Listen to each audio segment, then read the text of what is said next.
So hello and welcome guys, मैं अनुपम संगानी आपका हमारे चैनल सिंपल इन्वेस्टमेंट्स पे हार्दिक स्वागत करता हूँ। ठीक है, सो आज का जो हमारा वीडियो होने वाला है वो जो हमारे वॉरेन बफेट के लेटर की सीरीज चली थी उसी का पार्ट होने वाला है और ये होने वाला है 1984 के लेटर का पार्ट 10 होने वाला है। ठीक है, तो आज के वीडियो में हम बेसिकली दो लेसन कवर करने वाले हैं। जो पहला लेसन होने वाला है उसमें हम आपको कॉम्पिटेंस के बारे में बताने वाले हैं, यानी बेसिकली ज्ञान की सीमा के बारे में बताने वाले।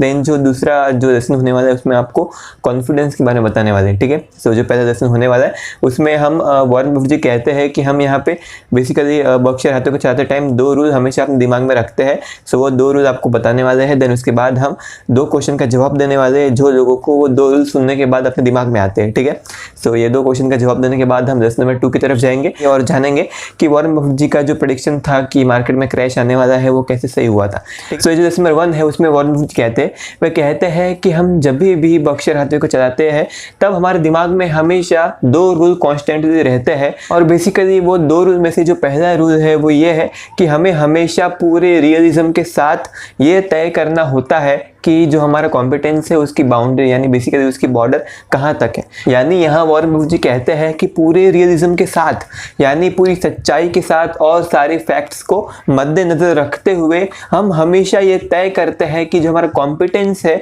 यानी जो हमारा ज्ञान है उसकी जो बाउंड्री है उसका जो बॉर्डर है वो कहाँ तक है। वे कहते हैं कि हम हमेशा ये सोचते हैं कि जो हमारा ज्ञान है वो ज्ञान पर्टिकुलर एक सर्कल में ही है, यानी बेसिकली उसका एक पर्टिकुलर एरिया है। एंड देन अगर वो लोग उस एरिया के बाहर चले जाएंगे तो उनका जो ज्ञान है वो या तो आधा हो जाता है या फिर आधे से भी कम हो जाता है। और वॉरेन बफेट जी कहते हैं यहाँ पे कि हम सबको पता है कि जो आधा ज्ञान है वो सिर्फ इन्वेस्टिंग में ही नहीं लेकिन जीवन के बाकी सब शाखाओं में भी बहुत ज़्यादा एकदम क्या बोलते हैं कैटास्ट्रॉफी या फिर बेसिकली बहुत सारे एक्सीडेंट आता है जिसकी वजह से आधे ज्ञान की इन्वेस्टिंग में या फिर बेसिकली लाइफ के किसी भी अलग वॉक में थोड़ी सी भी अहमियत नहीं है। सो वॉरेन बफेट जी यहाँ पे कहते हैं कि आपको हमेशा तय करना चाहिए कि आपका जो ज्ञान है उसकी सीमा कहाँ तक है।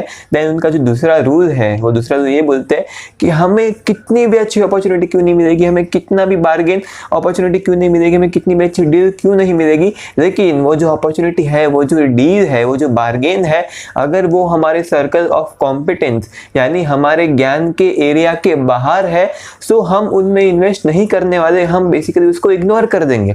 जैसे अगर हम बात करेंगे यहाँ पे 1990s में जब बेसिकली .com बबल चल रहा था तब वॉरेन बफेट जी को बहुत सारी अच्छी अच्छी कंपनियों से बहुत अच्छे ऑफर मिले थे। जैसे माइक्रोसॉफ्ट ने भी उनको ऑफर दिया था। माइक्रोसॉफ्ट के जो बिल गेट्स है वो वॉरेन बफेट जी के बहुत पुराने मित्र है। तो उन्होंने कहा था कि ये जो माइक्रोसॉफ्ट है वो बहुत बड़ी कंपनी बनने वाली है, लेकिन वॉरेन बफेट जी ने उसमें इन्वेस्टमेंट नहीं किया था। उसमें इन्वेस्टमेंट क्यों नहीं किया था? क्योंकि उनका ज्ञान तभी जो टेक्नोलॉजी सेक्टर था उसमें नहीं था, जिसकी वजह से हमारे मीन्स कुल मिला के जो अपॉर्चुनिटी है जो डील है या फिर बेसिकली जो बार्गेन है वो कितनी भी बड़ी क्यों ना हो, कितनी भी ज़्यादा प्रॉफिटेबल क्यों ना हो, अगर वो हमारे ज्ञान के क्षेत्र से बाहर जाती है तो बेसिकली हमें उसमें इन्वेस्टमेंट नहीं करना चाहिए।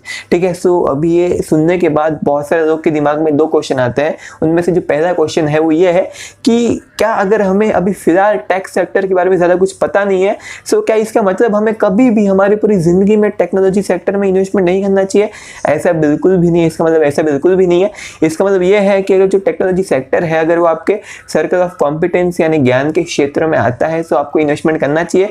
अगर नहीं आता तो बेसिकली आपका ये जो सर्कल ऑफ कॉम्पिटेंस है यानी जो ज्ञान का जो क्षेत्र है उसको बढ़ाना चाहिए। आपको अलग अलग जो टेक्नोलॉजी कंपनियां होती है उनके एनुअल रिपोर्ट पढ़नी चाहिए, उनके केस स्टडी देखने चाहिए बेसिकली। देन उनके बारे में ऑब्जर्वेशन करनी चाहिए। देन उनका जो बिजनेस मॉडल उसके बारे में जानना चाहिए, वो कैसे प्रॉफिट कमाते हैं। देन उनकी जो प्रोबेबिलिटी देखनी पड़ेगी कि भाई कितनी कंपनी असली में प्रॉफिटेबल होती है। देन वो सब चीज़ आपको देखनी पड़ेगी। देन उसके बाद ही आप टेक्नोलॉजी सेक्टर में इन्वेस्टमेंट कर सकती है। जैसे अगर वॉरेन बफेट जी की बात करेंगे सो वॉरेन बफेट जी ने जो बबल चल रहा था यानी जो टेक्नोलॉजी बबल था वो चल रहा था तभी उन्होंने उसमें इन्वेस्टमेंट नहीं किया था टेक्नोलॉजी कंपनी में, लेकिन अभी फिलहाल उन्होंने तकरीबन 2015 या 16 में एप्पल में इन्वेस्टमेंट किया था बहुत कुछ जानने के बाद, बहुत कुछ पढ़ने के बाद। सो बेसिकली हम जो हमारा जो ज्ञान का जो क्षेत्र है यानी सर्कल ऑफ कॉम्पिटेंस है उसको बढ़ा सकते हैं। ठीक है, सो पहला क्वेश्चन ये हो गया। दूसरा क्वेश्चन है वो ये है कि बेसिकली हमें पता कैसे चलेगा कि कौन सी चीज़ है वो हमारे ज्ञान के क्षेत्र के अंदर आती है और कौन सी चीज़ नहीं आती। इसका बहुत सिंपल सा आंसर ये है कि अभी आप फिलहाल जिस बिजनेस में इन्वेस्टमेंट करने के बारे में सोच रहे हो अगर आप उस बिजनेस की जितनी भी बेसिक चीज़ें, जितनी भी डिटेल है और जितनी भी वजहें हैं जिसकी वजह से आप उसमें इन्वेस्टमेंट करने के बारे में सोच रहे हो, अगर वो सब चीज़ें आप किसी 8 या 9 साल के बच्चे को समझा पाते हो या फिर किसी एक ऐसे बंदे को समझा पाते हो जिसके पास उस सेक्टर का बेसिकली ज़ीरो नॉलेज है, सो बेसिकली आपको उस चीज़ के बारे में बहुत अच्छे खासे तरीके से पता है। लेकिन अगर ऐसा हो भी गया नहीं, अगर आपने उस बच्चे को समझा भी दिया, फिर उस बड़े को समझा भी दिया, लेकिन फिर भी आपके दिमाग में कोई शक रह जाता है कि भाई मुझे असली में नहीं पता, मैं सिर्फ रटी हुई बातें एक दूसरे को कह रहा हूँ, बच्चे को कह रहा हूँ, बड़े को कह रहा हूँ। सो बेसिकली आप उसमें इन्वेस्ट नहीं करोगे तो ही आपके लिए भला रहेगा। क्योंकि अगर आपने उसमें इन्वेस्टमेंट कर दिया, सो बेसिकली अगर मार्केट क्रैश हुआ उसके बाद सो आपकी रातों की नींद उड़ जाएगी। सो बेसिकली हमें रातों की नींद उड़ा के प्रॉफिट नहीं कमाना है, हमें बेसिकली आराम से सो के प्रॉफिट कमाना है, ठीक है। सो बेसिकली आपको उसमें इन्वेस्टमेंट नहीं करना चाहिए। लेकिन जो सबसे सिंपल तरीका है वो यही है कि आप अपने ग्रुप में डिस्कस कर सकते हो, उनको बता सकते हो कि भाई मुझे ये सब चीज़ें पता है। देन उसके बाद वो लोग आपसे क्वेश्चन पूछेंगे कि भाई ये क्या होता है, ऐसा कैसे होता है, वैसा कैसे होता है। देन उसके बाद अगर आप वो सब क्वेश्चन का जो जवाब है वो दे पाते हो, सो बेसिकली आपको असली में वो सब चीज़ों के बारे में पता है। नहीं तो बेसिकली आप सिर्फ रट्टा मार के बैठे हो सब चीज़ों के बारे में। इसके बारे में हमें बेसिकली एक और कहानी भी याद आती है। एक मैक्स प्लैंक नाम के एक बहुत बड़े फिजिसिस्ट थे और बेसिकली उनका एक ड्राइवर था। तो जो मैक्स प्लैंक थे वो एक फिजिक्स के प्रोफेसर भी थे, साथ में वो थोड़े बहुत यूनिवर्सिटी में जाके टॉक भी देते थे, यानी बेसिकली बातें भी करते थे फिजिक्स के बारे में। सो बेसिकली वो ये सब चीज़ों की जो प्रैक्टिस है, उनके लेक्चर की प्रैक्टिस वो गाड़ी में बैठे बैठे करते थे। सो उनका जो ड्राइवर था वो सब उनकी हर बार जो लेक्चर था उनकी बातें सुनता था, उनका लेक्चर को सुनता था, जिसकी वजह से वो जो ड्राइवर था उसको वो जो लेक्चर था वो पूरी तरीके से एकदम रट्टा याद हो गया था। उसको पूरा 100% याद हो गया था कि भाई ऐसा बोलना, ऐसा बोलना, वैसा बोलना, ऐसी हरकत करनी है, फिर बेसिकली ऐसे हैंड मोशन करने, वैसा बताना, वैसा बताना है। सो बेसिकली उसने जो ड्राइवर है उसने एक बार मैक्स प्लैंक जी से पूछा कि क्या मैं एक बार आपका जो लेक्चर है वो लेक्चर असली में दे सकते हो यूनिवर्सिटी में। सो जो मैक्स प्लैंक जी है उन्होंने बोला जी हाँ बिल्कुल दे सकते हो, आपकी टोपी मुझे दे दो, मैं ड्राइवर वाली टोपी पहन लेता हूँ, आप स्टेज पे जाके लेक्चर दे सकते हो। एंड देन उसके बाद वो जो ड्राइवर था उसने स्टेज पे जाके वो कहानी बताई, यानी बेसिकली उन्होंने स्टेज पे जाके पूरा लेक्चर दिया। एंड देन उसके बाद उस लेक्चर खत्म होने के बाद ऑडियंस में से एक बंदे ने खड़े होके उस ड्राइवर से एक क्वेश्चन पूछा। वो बंदे को ऐसे लग रहा था कि वो जो ड्राइवर है वो असली में ड्राइवर नहीं है, असली में वो मैक्स प्लैंक है, क्योंकि तभी के ज़माने में टीवी नहीं थी, न्यूज़पेपर नहीं थे। सो बेसिकली लोगों ने मैक्स प्लैंक जी का चेहरा नहीं देखा था, सो उनको लग रहा था कि यही मैक्स प्लैंक है। सो उन्होंने उससे क्वेश्चन पूछा, सो तभी जो ड्राइवर था उसको आंसर नहीं आया, क्योंकि उसने वो जो पूरा लेक्चर था बेसिकली उसको सिर्फ रट्टा याद किया था, उसने उसको समझा नहीं था। जिसकी वजह से आपको ये जो ड्राइवर वाला ज्ञान है वो ड्राइवर वाला ज्ञान नहीं रहना चाहिए। आपको मैक्स प्लैंक सर का जो ओरिजिनल ज्ञान है, यानी बेसिकली ये जो पूरा ज्ञान होता है वो लेना चाहिए, ठीक है। सो बेसिकली यही था लेसन नंबर 1। अभी चलेंगे लेसन नंबर 2 की तरफ। सो ये जो लेसन नंबर 2 है उसमें वॉरेन बफेट जी बेसिकली अपने रिटेन्ड अर्निंग्स की बात करते हैं। वे कहते हैं यहाँ पे कि हमारी जो रिटेन्ड अर्निंग्स है वो हम बेसिकली जो अपना इंश्योरेंस बिजनेस है उसका जो इंश्योरेंस कैपिटल है उसको इंक्रीज करने में लगाएंगे। कि अगर ये जो हमारे इंश्योरेंस का जो कैपिटल है अगर वो इंक्रीज होता है तो हम ज़्यादा पैसे की जो पॉलिसी है वो राइट कर सकते हैं, जिसकी वजह से जो हमारा प्रॉफिट है वो भी इंक्रीज होगा। और वे आगे इसकी वजह बताते हैं, वे बोलते आगे कि जो हमारा कॉम्पिटिशन है उनकी जो फाइनेंशियल कंडीशन है वो थोड़ी बहुत वीक है, जिसकी वजह से उन्होंने जो पॉलिसी लिखना वो थोड़ा बहुत कम कर दिया है। और उसके साथ ही साथ जो इंश्योरेंस इंडस्ट्री है उसमें आने वाले समय में हमें अच्छा खासा ग्रोथ दिख रहा है, जिसकी वजह से हम जो हमारा खुद का जो इंश्योरेंस बिजनेस है उसमें अपने रिटर्न अर्निंग्स वापस से इन्वेस्टमेंट कर रहे हैं। सो यहाँ पे मैंने एक चीज़ क्यों बोली, मेरा यहाँ पे जो बोलने का जो पॉइंट था वो ये बिल्कुल नहीं था कि वॉरेन बफेट यहाँ पे खुद की कंपनी में इन्वेस्टमेंट करे या फिर ऐसा करे वैसा करे।